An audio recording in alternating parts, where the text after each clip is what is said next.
નમસ્તે વિદ્યાર્થી મિત્રો, Noble school group T online એજ્યુકેશનમાં હું આપ સર્વનું હાર્દિક સ્વાગત કરું છું।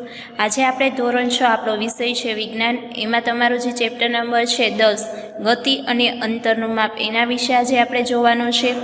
એમાં જે પેજ નંબર તમારો છે ટેક્સ્ટબુકનું 95 છે એ તમારે ખોલવાનું રહેશે। ગતિ અને અંતરનું માપ એટલે કે શું? ગતિ એટલે કે આપણે કંઈ પણ વાહન હોય એમાં આપણે એક જગ્યાએથી બીજી જગ્યાએ જઈએ તો એમાં શું આવે છે? ગતિ। તો એનું અંતર આપણે કેવી રીતના માપીએ છીએ? એ અલગ અલગ જે આપણે સાધનોનો ઉપયોગ કરીએ છીએ તો એમાં કયા કયા ગતિનો સમાવેશ થાય છે એના વિશે આપણે જોવાનું છે। તો વાહન વ્યવહારની એક વાર્તા છે એ પહેલાં આપણે સૌપ્રથમ જોઈએ। પ્રાચીન સમયમાં લોકો પાસે વાહન વ્યવહાર વધુ સાધનો નહોતા। તેઓ ચાલીને યાત્રા કરતા હતા તથા તેમનો સામાન પોતાની પીઠ પર મૂકીને અથવા તો પશુઓની પીઠ ઉપર લાદીને લઈ જતા। એટલે કે આજથી થોડાક વર્ષો પહેલાં શું હતું કે જ્યારે કાંઈ આવી ટેકનોલોજીની શોધ નહોતી થઈ ત્યારે શું હતું કે બધા છે એ ચાલીને જતા એક જગ્યાએથી બીજી જગ્યાએ જવું હોય તો। અને અત્યારે શું છે, આપણે એક જગ્યાએથી બીજી જગ્યાએ જવા માટે શું હોય છે, આપણે વાહન આપણી પાસે હોય છે અને વાહનમાં પણ આપણી પાસે ઘણા વિકલ્પ હોય છે। પ્રાચીન સમયમાં જળમાર્ગમાં અવરજવર માટે હોડીનો ઉપયોગ કરવામાં આવતો હતો। અત્યારે શેનો ઉપયોગ કરવામાં આવે? જો સ્ટીમર છે, અલગ અલગ જો પાણીના પણ અલગ અલગ જે વાહનો હોય છે એમાં પણ ઘણી ટેકનોલોજી આવી ગઈ છે। શરૂઆતમાં લાકડાના ટુકડાનો એક ખાડો એટલે કે પોલાણ બનાવીને શું બનાવવામાં આવતું હતું કે હોડી બનાવવામાં આવતી। ત્યારબાદ લોકોએ લાકડાના ટુકડા એકબીજા સાથે જોડીને શું કરી નાખ્યું તો કે હોડી બનાવવાનું શીખી લીધું। આ હોડી પાણીમાં રહેનાર પ્રાણીઓના આકાર જેવી જ હતી। એટલે કે પહેલાંની જે હોડી હોય છે એ કેવી હોય છે? અંદર જે પ્રાણીઓ રહેતા હોય છે, માછલી, એના જેવી એનો આકાર હતો। પણ જેમ જેમ સમય પસાર થતો ગયો એમાં શું થયું છે તો કે ટેકનોલોજી એવી છે, હવે મોટા મોટા જે વાહન જહાજ હોય છે એ પણ પાણીમાં શું કરે છે, જે યાત્રીઓ હોય છે એને બેસાડીને એક દેશથી બીજા દેશ સુધી પણ લઈ જાય એવી પણ આપણી પાસે એટલે કે ટેકનોલોજી આપણે શોધી છે। પછી શું થયું તો કે પૈડાની શોધ થઈ। પૈડાની શોધને કારણે શું થયું છે તો કે વાહન વ્યવહાર છે એની આપણે શોધ, ત્યાંથી વાહન વ્યવહાર છે એ શોધવાનું કાર્ય ચાલુ થયું। પૈડાની શોધ બાદ વાહન વ્યવહારની પ્રણાલીમાં અત્યંત મહત્વપૂર્ણ શું આવ્યું તો કે પરિવર્તન આવ્યું। જો પૈડા હોય તો કોઈ પણ વાહન ચાલે, તમે એમાંથી જે પૈડું છે એ જ કાઢી નાખો તો શું થશે? એક પણ વાહન વ્યવહાર ચાલશે નહીં। સુધારો કરવામાં આવે। પૈડાથી ચાલતા વાહનોને ખેંચવા માટે પહેલાં શું કરાતું તો કે પશુઓનો ઉપયોગ કરાતો। જો ઘોડા ગાડી છે, બળદ ગાડી છે, એ બધું છે પહેલાં પૈડાનો ઉપયોગ કરી અને પશુ દ્વારા ખેંચાતો। અત્યારે શું થતું છે તો કે પૈડા દ્વારા એન્જિનો એમાં બેસાડી અને શું કરવામાં આવે છે, એના દ્વારા ચલાવવામાં આવે છે। 19મી સદીની શરૂઆતમાં સુધી વ્યક્તિ એક સ્થાનેથી બીજે સ્થાન સુધી પરિવહન માટે પશુ શક્તિનો ઉપયોગ કરતો હતો। વરાળ યંત્રની શોધથી એક નવા જ શક્તિઓનો સમાવેશ થયો। વરાળ યંત્ર દ્વારા ચાલતી ગાડીઓ તથા માલગાડીઓ, ડબ્બા માટે રેલવેના પાટાનું શું કરવામાં આવ્યું તો કે નિર્માણ કરવામાં આવ્યું। ત્યારબાદ સ્વયં સંચાલિત વાહન આવ્યા। પાણી પર પરિવહન કરતા સાધનોથી મોટર ચાલતી બોટ, જહાજોનો શું કરવામાં આવે છે, ઉપયોગ કરવામાં આવે છે। પછી જો 19મી સદીની જે અંત હતો એટલે એમાં શું કરવામાં આવ્યું તો કે જો ઇલેક્ટ્રિક રેલવે ગાડી છે, મોનોરેલ એટલે કે એક જ પાટા ઉપર ચાલતી ટ્રેન હોય છે, પછી સુપરસોનિક વિમાનો છે, અંતરિક્ષયાન છે, 20મી સદીની શું છે તો કે યોગદાન છે। એટલે કે જો અત્યારે આપણે મંગળ સુધી પણ પહોંચી ગયા છે તો એ શું છે તો કે આપણી 20મી સદીની જે બધી ટેકનોલોજી છે એને કારણે આપણે શક્ય થઈ ગયું કે જ્યારે જો પહેલાં શું હતું કે મનુષ્ય એક જગ્યાએથી બીજી જગ્યાએ માટે ચાલીને જતા હતા, આજે શું થયું છે તો કે એક ગ્રહ ઉપરથી બીજા ગ્રહ ઉપર પણ જઈ શકીએ છીએ। એનું કારણ શું છે તો કે જે આધુનિક ટેકનોલોજી છે એના કારણે એ શક્ય છે। તમે કેટલું અંતર કાપ્યા, આ ટેબલે કેટલું પહોળું છે એના વિશે શું જોવાનું છે આપણે?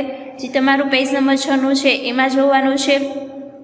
તમે એ કેવી રીતે જાણકારી મેળવી શકો કે તમારી શાળા સુધીનું અંતર કેટલું છે તો કે જો આપણે એક જગ્યાએથી બીજી જગ્યાએ જઈએ એનું અંતર આપણે કેવી રીતના જાણી શકીએ એના વિશે તમારે જોવાનું છે। શું તમારે કાંઈ ખરીદ્યું હોય ત્યારે બજાર સુધી ચાલીને જવું સંભવ હોય છે? જો એ નજીકમાં હોય તો આપણે ચાલીને જઈએ, પણ આપણે દૂર જવું હોય તો આપણે શેનો ઉપયોગ કરીએ છીએ? જે વાહન હોય એનો જ ઉપયોગ કરીએ છીએ। અને વાહનમાં પણ જો તમે બેઠા હોય તો એમાં તમને સ્પીડ એની તમને દેખાડી દે, એટલે કે અહીંથી કે અહીંયા સુધીનું અંતર કેટલું છે કે કેટલા કિલોમીટર છે, અથવા જે આ બોર્ડ લાગેલા હોય એમાં પણ લખેલું જ હોય છે કે આ જગ્યાએથી આ જગ્યાએ પહોંચવા સુધી આટલું અંતર તમારે જોશે। કયું સ્થાન કેટલું દૂર છે તે પહેલાં જાણવું જરૂરી છે, જેથી આપણે અનુમાન લગાવી શકીએ કે ત્યાં સુધી કેવી રીતે પહોંચી શકાય. જેમ કે ચાલીને, બસ દ્વારા, રેલવે દ્વારા, એટલે કે કેટલું અંતર દૂર છે એના દ્વારા આપણે નક્કી કરી શકીએ કે આપણે કયા વાહનોનો ઉપયોગ કરીએ છીએ. પહેલી તથા બુઝોઈ વર્ગમાં મોટી મોટી પાટલીઓ છે જેની ઉપર બે બે વિદ્યાર્થીઓ શું કરે છે, બેસે છે. પહેલી તથા બુઝોઈ એક સાથે એક પાટલી ઉપર બેસે છે, પરંતુ મોટે ભાગે તેઓ આ વાતને લઈને ઝઘડો થાય છે. તેના સાથીદારો પાટલીના વધારે ભાગનો ઉપયોગ કરે છે. શિક્ષકના સૂચનાનો અમલ કરીને તેઓ શું કરે છે, પાટલીનું લંબાઈ માપવાનું નક્કી કરે છે. એટલે કે આ પહેલી અને બુઝો છે, એટલે કે જો તમે જ છો વિદ્યાર્થીઓ સાથે એક બેન્ચમાં બેઠા હોય તો બધા વચ્ચે ઝઘડો થાય કે આને આટલી જગ્યા છે, આને આટલી જગ્યા છે. એટલે એના શિક્ષકે શું કર્યું કે બેયને છે માપવાનું કીધું. એટલે કે બેયને જે સરખું માપ આવે એની વચ્ચે બેયને એટલું જગ્યા છે એમાં બેસવાનું રહેશે. તેવું લાગે છે કે પાટલીની લંબાઈ બે દડાની લંબાઈ તથા બે ગિલ્લીની લંબાઈ બરાબર છે. જો એ પાટલીની લંબાઈ કેવી રીતના માપે છે તો કે ગિલ્લી દંડો જે હોય છે, જે લાકડું હોય છે એના દ્વારા તમે રમતા હોય છો એના વડે શું કરે છે, માપે છે. તો એ બેયને એટલી જગ્યા શું કરે છે, ડિવાઈડ કરી દે છે. એટલે કે બેયને એ જગ્યા વચ્ચે શું કરવાનું છે, એમાં બેસવાનું છે. જુઓ, જ્યારે નવા ગિલ્લી દંડાની જોડ વડે માપવામાં આવે છે ત્યારે પાટલીની લંબાઈ બે દંડા તથા એક ગિલ્લી અને થોડીક જ, એટલે કે તમે લંબાઈ માપવા માટે કયા સાધનોનો ઉપયોગ કરો છો એ પણ જરૂરી છે. જો તમે પહેલાં શું કરતું, લંબાઈ માપવા માટે હાથનો ઉપયોગ થતો, પછી શું કર્યું, એમાં પણ ટેકનોલોજી એવી. અત્યારે જો પછી સ્કેલ આવી, પછી અત્યારે એવા આધુનિક સાધનો છે પણ જેના કારણે આપણે શું કરીએ છીએ, લંબાઈ માપી શકીએ છીએ. તો ને પહેલાં શું કરાતું હતું કે જો પગ વડે પણ શું કરાતી, જેટલા પગના કદમ થાય એટલે કે પગલાં થાય એના વડે તમારી લંબાઈ માપવામાં આવતી. પણ અત્યારે શું થાય છે કે જે યંત્રો હોય છે એના દ્વારા માપવામાં આવે છે કે કેટલા કિલોમીટરથી એક જગ્યાએથી બીજી જગ્યાએ જવા માટે પહેલાં શું કરાતું હતું કે પગલાં ગણતા, એના દ્વારા શું કરતું, એ અંતર માપતા. પણ અત્યારે શું કરે છે તો કે કિલોમીટર જે તમારું વાહન હોય એના દ્વારા જ આપણે સ્પીડ જાણી શકીએ છીએ. કે અહીંયા અત્યારે તો એટલી આધુનિક છે જે ટેકનોલોજી છે, તમે જીપીએસ દ્વારા, પછી એવા ઘણા તમારા સાધનો હોય છે એના દ્વારા જાણી શકો છો કે કેટલા કિલોમીટર એક સ્થળેથી બીજા સ્થળે પહોંચવા માટેનું અંતર છે. તે એક કામ કરી શકે, એક નાની દોરી લઈને બે ચિહ્નો બનાવે. આ દોરીની લંબાઈ હશે જે આ દોરીની મદદથી પાટલીની લંબાઈ માપી શકે છે. નાની લંબાઈનું અંતર માપવા કઈ રીતે કરશે, તે દોરીને વાળીને અડધો, એટલે કે 1/2, 1/4 અને 1/8 ભાગ બનાવી શકે છે. જો પહેલાં એને શું કર્યું, જે ગિલ્લી દંડો હતો એના દ્વારા માપ કર્યું, પણ એના દ્વારા ચોક્કસ માપ મળતું નથી. પછી શું કરે છે તો કે દોરી વડે એ માપે છે અને એના પણ શું કરે છે, એ અડધા ભાગ કરીને એ પ્રમાણે માપે છે. તમે કહેશો કે તેના કંપાસ બોક્સમાં રહેલી ફૂટપટ્ટીનો ઉપયોગ કરીને પણ તેઓ સમસ્યા હલ કરી શકે કે નહીં. તમે સ્કેલ દ્વારા પણ શું કરી શકો છો, માપી શકો છો. જ્યારે આવા માપનો ચોક્કસ સાધનો ન હતા ત્યારે લોકો કેવી રીતે અંતર માપતા હશે, તથા તે જાતે પણ ભિન્ન અંતર માપવાનો પ્રયાસ કરી ચૂક્યા છે.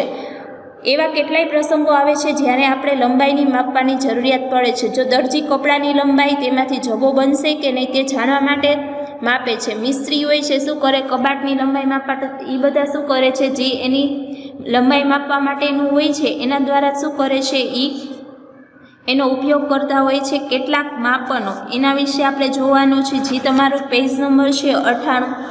તમારા વર્ગની લંબાઈ તથા પહોળાઈ માપો. જો હવે લંબાઈ અને પહોળાઈ માપવા માટે શું કરવાનું હોય છે તો કેટલાક ભાગ માપવાનો બાકી રહી ગયો છે તમારા પગલાંની, એટલે કે પગલાં દ્વારા તમે લંબાઈ અને પહોળાઈ માપો તો શું થાય, ઘણીવાર તમે એક જગ્યાએ માપ્યું ત્યાં જગ્યાએ ભૂલાઈ જાય અને અડધી જગ્યા એવી છે તમે 2 વાર એને કાઉન્ટ કરી લે, તો એના દ્વારા તમને ચોક્કસ માપ મળી શકે નહીં. એની જગ્યાએ તમે શેનો ઉપયોગ કરો તો કે દોરીનો ઉપયોગ કરીને જોવાનું, એમાં તમને કેટલું માપ મળે છે ને પગલાં દ્વારા કેટલું માપ મળે છે. હવે પ્રવૃત્તિ 2 છે, એમાં તમારે શું કરવાનું છે તો કે હાથ વડે છે તમારે શું કરવાનું, એટલે કે વેત હોય એ તમારે શું કરવાનું, એના દ્વારા તમારે લંબાઈ માપવાની છે. સમૂહમાં કાર્ય કરો, તમારામાંથી પ્રત્યેક તમારી વેતનો ઉપયોગ તમારા વર્ગના ટેબલની લંબાઈ માપવા માટે કરો. એટલે કે વેત દ્વારા જુઓ કે બધાને જે હાથ હોય છે એના દ્વારા એક જ સરખું માપ આવે છે. જો કોઈનો હથેળી હોય છે મોટી હોય છે, કોઈની હથેળી નાની હોય છે, તો બધાયનું માપ કેવું આવશે તો કે અલગ અલગ આવશે કે નહીં. આપણે જોયું કે માપનો અર્થ અજ્ઞાત જથ્થાની કેટલીક જ્ઞાત જથ્થા સાથે સરખામણી છે. આ જ્ઞાત જથ્થાને શું કહેવામાં આવે છે? તો કે એકમ કહેવામાં આવે છે. કોઈ માપના પરિણામને બે ભાગોમાં વ્યક્ત કરી શકાય છે. એક ભાગ સંખ્યા છે, જ્યારે બીજો ભાગ માપવામાં આવેલો લંબાઈનો એકમ છે. ઉદાહરણ તરીકે પ્રવૃત્તિ 1માં જુઓ, વર્ગના રૂમની લંબાઈ તમારા 12 પગલાંની લંબાઈ બરાબર છે. તો 12 એક શું છે? તો કે સંખ્યા છે, તથા પગલાંની લંબાઈ એક શું છે? એકમ છે, જેને માપવા માટે પસંદ કરવામાં આવ્યો હતો.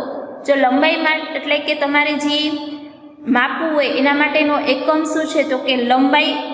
હવે કોષ્ટક 10.1 તથા 10.2માં શું નોંધેલા બધા જ માપનો અભ્યાસ કરો.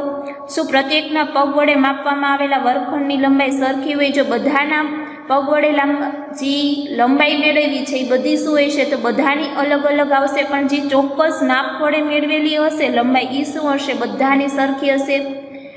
જો દોરી વડે જે માપવામાં આવેલી હશે એ બધાને સરખી હશે, પણ પગલાં વડે જે માપવામાં આવેલી હશે એ સરખી હશે કે નહીં? કેમ કે બધાના પગલાં હોય છે એ અલગ અલગ હોય છે, પગ દ્વારા હોય છે એ. અને જો હાથ વડે પણ જે માપવામાં આવેલી હશે એ પણ શું હશે? તો કે અલગ અલગ હશે. માપનના પ્રમાણિત એકમો એમાં શું છે? જો કે પ્રાચીન સમયમાં પગની લંબાઈ, આંગળીની જાડાઈ તથા પગલાંના અંતરથી માપન થતું હતું. આ બધા માપનના એકમોને વાસ્તવમાં ઉપયોગ થતો હતો. એટલે કે પહેલાંના જમાનામાં જ્યારે ટેકનોલોજી નહોતી ત્યારે જે માણસો હોય છે ત્યારે પણ શું કરતા હતા? કે માપન એટલે કે લંબાઈને એ બધું કરતા હતા, એટલે કે માપતા હતા. તો ત્યારે શું કરતા હતા? કે પોતાનો હાથ અને પગ વડે એ લોકો શું કરતા હતા? તો કે માપન કરતા. એટલે કે ચોક્કસ એની પાસે માપ હોતું નથી. હડપ્પા સંસ્કૃતિના લોકોએ ચોક્કસ લંબાઈના સારા એકમોનો ઉપયોગ કર્યો છે, કારણ કે ખોદકામ દરમિયાન પ્રાપ્ત થયેલા નમૂનાઓ ચોક્કસ ભૌમિતિક આકાર ધરાવતા હતા. એટલે કે હડપ્પા સંસ્કૃતિ હોય છે એમાં ચોક્કસ માપ મળે છે. કોણીથી આંગળીના છેડા સુધીનું અંતરને શું કહેવામાં આવે છે? ક્યુબિટ, કે જે પ્રાચીન ઇજિપ્તના લોકો ઉપયોગ કરતા હતા. તેને વિશ્વના અન્ય દેશોમાં પણ માન્યતા પ્રાપ્ત છે. એટલે કે કોણીથી આંગળીના છેડા સુધીનું અંતર છે એને શું કહેવામાં આવે છે? ક્યુબિટ. અને એ કયા દેશની છે?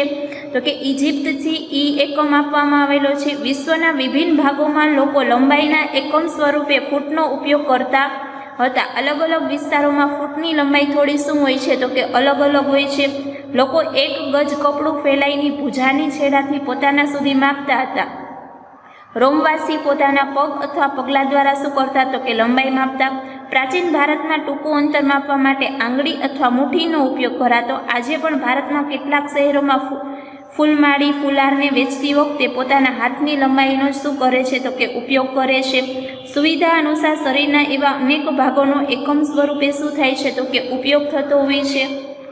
તેથી પ્રત્યેક વ્યક્તિના શરીરમાં માપમાં થોડીક ભિન્નતા હોવાને કારણે માપના મૂંઝવણ આવી શકે છે. વર્ષ 1790માં ફ્રેન્ચ માપની ચોક્કસ રીત બનાવી, જેને મેટ્રિક પદ્ધતિ કહેવામાં આવે છે. એટલે કે 1790માં ફ્રેન્ચ નામનો જે દેશ છે એના દ્વારા જે માપની છે ચોક્કસ પદ્ધતિ બનાવવામાં આવી. એ પદ્ધતિને શું કહેવામાં આવે છે? તો કે મેટ્રિક પદ્ધતિ કહેવામાં આવે છે. અને જો જે આંતરરાષ્ટ્રીય પ્રણાલી છે એના માપ માટે જે લંબાઈનો એકમ હોય છે ને એસઆઈ એકમ મીટર કહેવામાં આવે છે. જો પ્રત્યેક મીટર 100 બરાબર હોય છે, એટલે કે 1 મીટર બરાબર શું થાય? 100 સેન્ટીમીટર થાય છે. જો તમે નીચે જોઈ શકો 1 મીટર બરાબર 100 સેન્ટીમીટર અને 1 સેમી બરાબર શું થાય? તો કે 10 મીમી થશે. પછી કિલોમીટર એટલે શું થાય? તો કે 1 કિલોમીટર બરાબર શું થાય? 1000 મીટર થશે. હવે આપણે આપણી બધી માપન પ્રવૃત્તિ એકમ માત્રનો ઉપયોગ કરીને પુનરાવર્તિત કરવાની છે. એટલે કે જેટલા આપણે આગળ પ્રવૃત્તિ કરી બધામાં આ જે આપણે માપ છે, મીટર છે, સેન્ટીમીટર છે, મીમી છે, કિલોમીટર, એનો આપણે ઉપયોગ કરવાનો છે. અને એના દ્વારા આપણે જે માપ મેળવ્યું હતું પહેલાં એ તમારે નોંધીને રાખવાનું. અને હવે વિદ્યાર્થી મિત્રો આના પછીના લેક્ચરમાં આગળ જોશું. Thank you.